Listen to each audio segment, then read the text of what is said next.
하나님께서 오늘 우리에게 허락하신 말씀은 여호수아 13장의 말씀입니다. 봉독은 1절에서 7절까지와 그리고 33절 함께 하도록 하겠습니다. 여호수아 13장 봉독은 1절에서 7절까지와 그리고 33절 함께 봉독하도록 하겠습니다. 여호수아가 늙고 나이가 많아졌다. 주님께서 그에게 말씀하셨다. 너는 늙었고 나이가 많은데 정복하여야 할 땅은 아직도 많이 남아있다.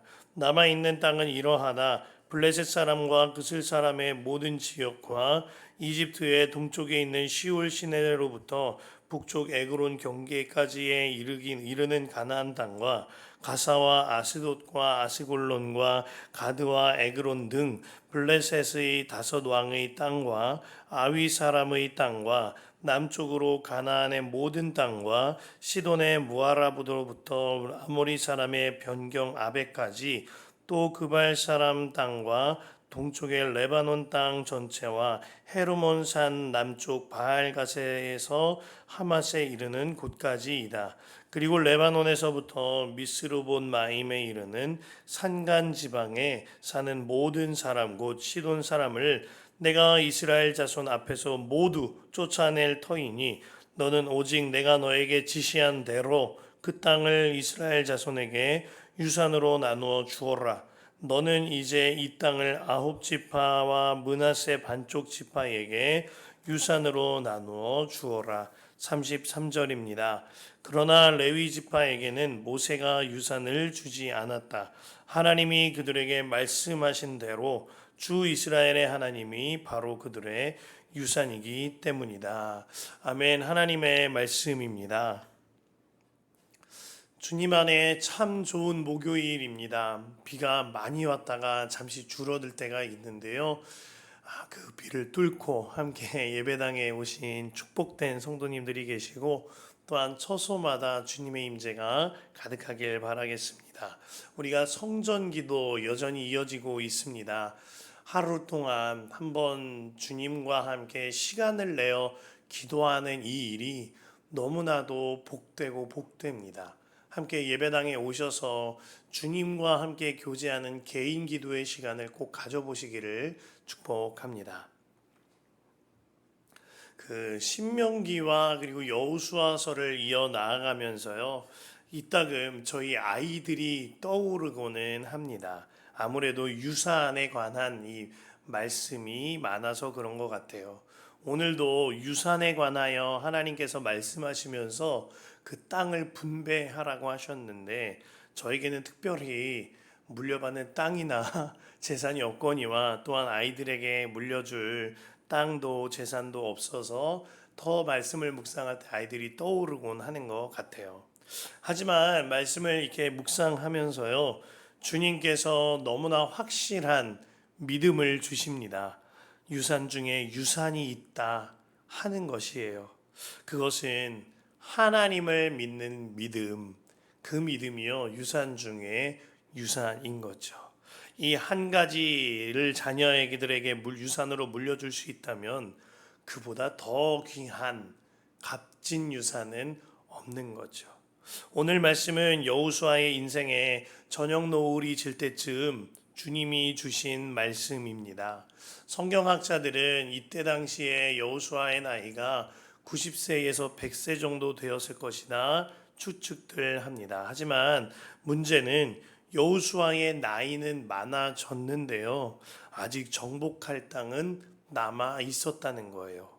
각 지명과 더불어 6절 말씀을 비롯한 이후에 전개되는 말씀으로 미루어 보아 이제 이스라엘 백성들이 산간 지방에 있는 가나안 잔당들을 철기 문명이라는 명목과 산간 지방이라는 명목 아래에 쉽사리 몰아내지 못하고 있었던 것 같습니다. 이에 대하여 하나님께서는 아주 명확하게요, 너희의 믿음을 사용하라 하고 말씀하고 계세요. 그 말씀이 6절에서 7절입니다. 그리고 레바논에서부터 미스르본 마임에 이르는 산간 지방에 사는 모든 사람 곧 시돈 사람을 내가 이스라엘 자손 앞에서 모두 쫓아낼 터이니 너는 오직 내가 너에게 지시한 대로 그 땅을 이스라엘 자손에게 유산으로 나누어 주어라. 너는 이제 이 땅을 아홉 지파와 므낫세의 반쪽 지파에게 유산으로 나누어 주어라. 성경을 보다가 잠깐 멈칫하게 됩니다. 지금 이 땅을 이스라엘 백성들이 차지한 건가 싶은 생각이 드는 겁니다. 아닙니다. 아직 차지하지 않은 땅이에요. 그 땅에 여전히 가나안 민족이 터를 잡고 있다는 말입니다. 게다가 여호수아는 늙었고요. 그 다음을 예비한 리더십은 없습니다. 그런데 주님은 분명히 말씀하고 계세요. 내가 이스라엘 자손 앞에서 모두 쫓아낼 터이니 너는 오직 내가 너에게 지시한 대로 그 땅을 이스라엘 자손에게 유산으로 나누어 주어라. 우와, 하나님 정말 패기 있으시다 하는 마음이 듭니다. 그래서 우리 하나님이 너무나 멋있어 보였습니다. 그리고 그 하나님의 말씀대로 순종하는 여호수아가 너무나 사랑스러워 보였어요. 그 하나님께서 오늘도 저와 여러분들에게 동일하게 너희의 믿음을 사용하여라 말씀하고 계십니다. 우리는 그 말씀에 순종만 하면 되는 거죠. 여호수아의 나이가 90이 넘은 노년이었습니다. 그 나이에도 여호수아는 변함없이 주님을 향한 확신이 있었다는 말입니다. 그래서 그 말씀대로 순종하여 유산을 백성들에게, 아직 차지하지도 않은 땅의 유산을 백성들에게 나눠줘요. 그의 이러한 믿음이 어디서 나온 것일까요? 어느 순간에 갑자기 생긴 것입니까? 아닙니다. 그가 평생을 믿음으로 살아보았기 때문이에요. 그는 모세를 따를 때부터 믿음을 사용하여 살던 자였습니다. 12 정탐꾼 중에 10명이 믿음이 없는 말로 악한 말을 내뱉을 때 여호수아와 갈렙만큼은 하나님을 믿는 믿음으로 말하였습니다. 시내산에서 모세가 장로들과 여호수아에게 산 중턱에 머물러 있어라, 나를 기다려라 말했을 때 장로들은 기다리지 못하고 시내산 아래로 내려가서 백성들과 금송아지를 만들어 우상 숭배합니다. 모세가 보이지 않았기 때문이에요. 또한 하나님이 눈에 보이지 않으니까 장로들은 믿지 못하여 그렇게 행한 것입니다. 그러나 여호수아는 달랐어요. 끝까지 기다려서 모세가 내려올 때 모세와 함께 산에서 내려오게 됩니다. 여호수아는 믿었던 거예요. 말씀을 믿었고 하나님이 함께 하심을 믿으니 그 여호수아가 달리 행동했던 것이었습니다. 믿음이 다른 거죠. 여호수아는 그 믿음으로 요단강을 건넜고 여리고성을 정복하고 아이성을 정복하였습니다. 5개 연합군을 물리치고 총연합군을 물리쳤습니다. 믿음으로 행할 때 가능한 일이었어요. 그의 믿음의 삶이 켜켜이 쌓여서 죽음을 앞두고도 그의 노년에도 믿음으로 순종하는 자가 되어진 거죠. 말씀 앞에 깨달아야 합니다. 믿음으로 사는 삶이요, 한순간에 되는 삶이 아닌 거예요. 믿음으로 사는 삶이 켜켜이 쌓여야, 나의 인생 가운데에 믿음을 사용하여 순종하는 삶이 켜켜이 쌓일 때 내가 모든 일에 믿음으로 반응할 수 있는 거죠. 그렇다면 우리가 해야 할 일은 이제 명확합니다. 지금 이곳에서부터 지금 당장 믿음으로 살기 시작하는 거예요. 지금 당장 오늘부터 하나님이 말씀하시는 대로 그 말씀을 믿고 100% 순종하는 삶을 살아보는 겁니다. 이것은 우리에게 너무나도 시급한 문제인 거예요. 극작가 버나드 쇼의 묘비에 뭐라고 쓰여 있는 줄 아십니까? 우물쭈물하다가 이렇게 될 줄 몰랐다. 진짜 비참한 묘비인 겁니다. 우리도 우물쭈물하다가 하나님의 은혜 다 놓치고 하나님을 향한 믿음 다 저버리고 산다면 우리의 말미가 너무나도 비참한 거죠. 아이들에게 물려줄 유산이 너무나도 없는 거예요. 새벽 기도 나오면 알아서 믿음이 생기겠지 이렇게 생각하면 안 됩니다. 성경 읽으면 알아서 믿음이 쌓이겠지 생각하다가는 큰일 납니다. 한 말씀이라도 주님의 말씀대로 살아보아야 합니다. 한 말씀이라도 말씀하시는 주님 믿고 그 믿음대로 100% 순종하여 살아보아야 하는 것입니다. 나와 항상 함께 하시는 예수님을 주인으로 모시고 살아보라는 거예요. 그 삶이 켜켜이 쌓여 나의 마지막 날에도 믿음을 사용하는 내가 되어지는 거예요. 주님께서 내가 이스라엘 앞에서 모두 쫓아낼 터이니 이렇게 말씀하신 까닭이 있습니다.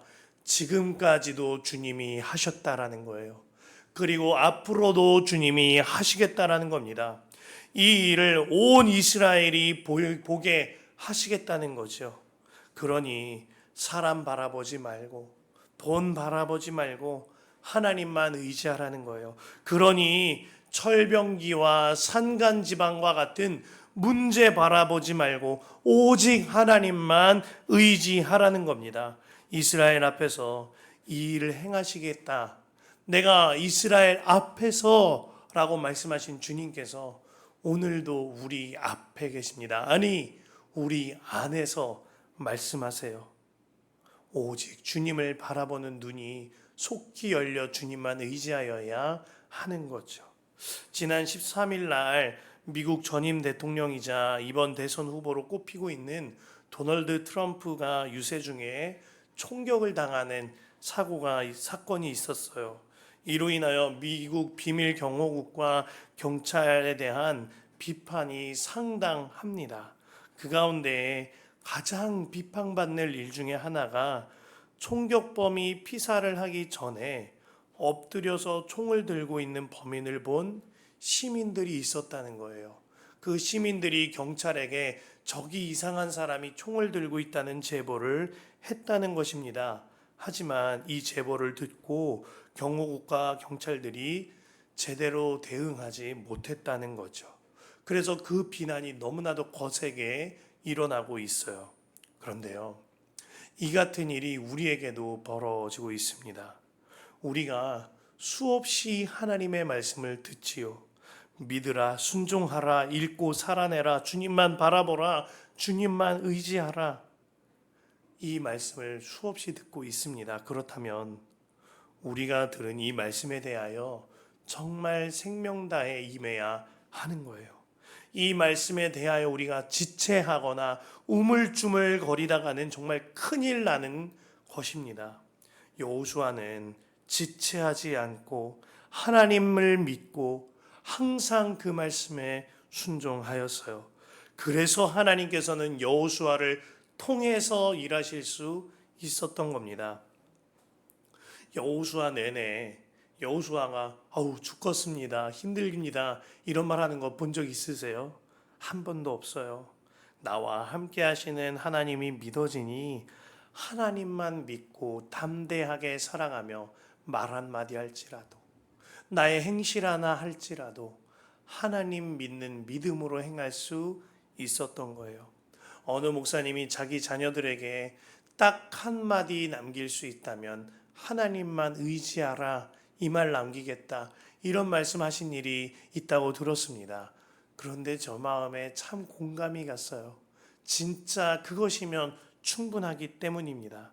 하나님께서 오늘 이와 같이 백성들에게 저와 여러분에게 말하고 계신 겁니다. 하나님께서는 모세의 때에도 여호수아 때에도 여호수아가 죽음을 앞둔 이 상황 속에서도 우리에게도 동일하게 말씀하세요.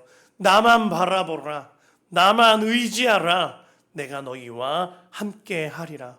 왜 이렇게 말씀하시는 겁니까? 하나님만 바라보며 하나님만 의지하는 것이면 충분하기 때문이에요. 이미 하나님께서 이기셨으니까 하나님만 붙들면 되는 거죠. 우리가 어저께 새벽 기도 때 두 번째 기도 제목 붙들고 기도한 것이 이것이었습니다. 하나님께서 이미 바산왕 옥과 아모리 왕 시온을 무찌르셨습니다. 하나님께서 이미 가나안에 있는 31개 성읍을 무찌르셨음이 믿어지게 하여 주시옵소서. 그로하여 정말 하나님만 믿고 사는 승리의 삶을 살게 하소서. 정말 이 기도 제목대로 이미 무찌르셨고 이미 승리하신 주님을 믿는 믿음으로 하루를 살았다면 지난 하루 동안 죽겠습니다, 힘듭니다, 이런 말 하지 않았을 거예요. 지난 하루간 마치고 예수동행 일기를 쓸 때 주님이시군요, 주님이 하셨군요, 저는 주님의 통로였어요, 이 간증들로 넘쳐났을 거예요. 내게 있는 게 좀 없어도, 내 상황이 가나안 31개 성읍으로 둘러싸여 있는 것 같아도, 내 형편이 바산왕 옥과 아모리 왕 시온 앞에 서 있는 것 같아도 하나님이 그것들을 이미 무찌르셨으니까 그것이 믿어지면, 그 하나님이 나와 함께 하심이 믿어지면 그것으로 충분한 삶을 살게 되는 거죠. 본문은 그 믿음을 사용하라 우리에게 말하고 있는 거예요. 그리고 그 본문에 믿음을 사용한 사람을 기록하고 있는데 그 레위 지파를 소개하고 있는 것입니다. 14절과 33절의 연거푸 레위 지파를 말씀합니다. 모세는 레위 지파에게만 유산을 주지 않았는데 그것은 하나님께서 그에게 말씀하신 대로 주 이스라엘의 하나님께서 불살라서 드리는 제물이 그들의 유산이기 때문이다. 33절에 그러나 레위 지파에게는 모세가 유산을 주지 않았다. 하나님이 그들에게 말씀하신 대로 주 이스라엘의 하나님이 바로 그들의 유산이기 때문이다. 레위 지파는 정말 아무 유산도 물려받지 못했어요. 땅도 재물도 눈에 보이는 것은 아무것도 없었습니다. 그러나 그들은 유산 중의 유산을 물려받았어요. 하나님이 그들의 유산이 되어준다 하셨습니다. 이것이면 충분하죠. 그들은 이제 하나님만 의지하면 되는 거예요. 이거면 충분한 겁니다. 하나님께서는 아무 땅을 물려받지 못한 레위인들을 각 지파의 땅마다 속해 살게 하셨어요. 흩어져서 지파의 땅마다 살게 하셨습니다. 왜 그렇게 하신 거죠? 아무것도 물려받지 못했지만 항상 주님만 의지하여 주님만 바라보는 레위인들의 삶을 통하여 가나안에서도 하나님을 바라보는 믿음으로 살라 하는 모든 지파에게 주시는 주님의 메시지인 거예요. 그래서 유산 중에 유산을 물려받은 레위 지파를 각 지파마다 함께 살도록 하신 거죠. 이것은 저와 여러분들에게 주신 하나님의 메시지입니다. 저와 여러분들이 아무 유산 없지만 하나님만 바라보고 하나님만 의지하는 삶을 살라고 가정에 보내셨고 일터에 보내셨고 모든 곳에 주님이 보내신 거예요. 내가 하나님을 믿는 믿음으로 살 때 나로 인하여 하나님이 영광 받으시는 거죠. 여러분, 부모로부터 물려받은 유산이 혹시 없으십니까? 왜 없습니까? 우리 참부모 되신 하나님께서 하나님 당신을 직접 나에게 주셨어요. 여러분 자녀에게 물려줄 유산이 없으십니까? 아닙니다. 왜 없습니까? 유산 중에 유산 되신 주님과 함께 사는 삶을 자녀들에게 물려줄 수 있어요. 이것이면 충분한 거죠. 지난 토요일에 저희 첫째가 이제 출석하는 교회에서 첫째가 캠프를 다녀온 모양이에요. 캠프를 가기 전에 첫째에게 아주 진지하게 말했습니다. 온유야, 네 인생에서 가장 역사적인 날이 될 것이다. 앞으로 네 인생에 수많은 수련회와 캠프가 있을 텐데 너는 그때 예수님을 집중적으로 만날 일이 열리는 거야. 나는 이번 캠프가 너가 예수님을 인격적으로 만나는 캠프가 되리라 믿습니다 하면서, 그리고 성령의 충만함을 너가 받을 거야. 혹시 성령께서 너의 입술을 주장하시거든 내어 맡기라, 너의 마음을 울리시거든 내어 맡기라 막 하면서 아이에게 정말 진지하게 얘기했어요. 네 인생의 역사가 될 거라고. 그리고 머리에 손을 얹고 기도해주고 보냈습니다. 네가 사는 길로 인도함 받아라 막 하면서요. 그리고 아이가 돌아왔는데 완전히 목이 확 쉰 거예요. 목이 완전히 쉬어서 아빠, 나 하나님한테 하나님 그 이름 엄청 크게 불렀어. 막 이렇게 말을 하는 겁니다. 그래서 나 목이 다 쉬었어. 이렇게 얘기를 하는 거예요. 그래서 너무너무 잘했다고. 너무너무 잘했다고 얘기해 줬습니다. 물론 사진들을 보니까 물놀이한 사진이 태반이 넘습니다만 그래도 얼마나 감사한지. 그리고 뒤돌아서 하나님한테 이렇게 기도했어요. 하나님, 이제는 제 몫인 것 같아요. 온유는 자기 몫을 다 했습니다. 말씀대로 나름대로 순종했고 말씀대로 몸부림치면서 부르짖었다고 합니다. 이제는 제가 예수님과 사는 삶으로 온유에게 예수님을 알려주어야 하겠습니다. 그리하여 저에게 주신 유산 중의 유산을 물려주어야 하겠습니다. 사랑하는 성도 여러분, 여러분은 유산 중에 유산을 받으셨어요. 그 유산 중의 유산을 물려주시는 저와 여러분 되시길 간절히 축복합니다.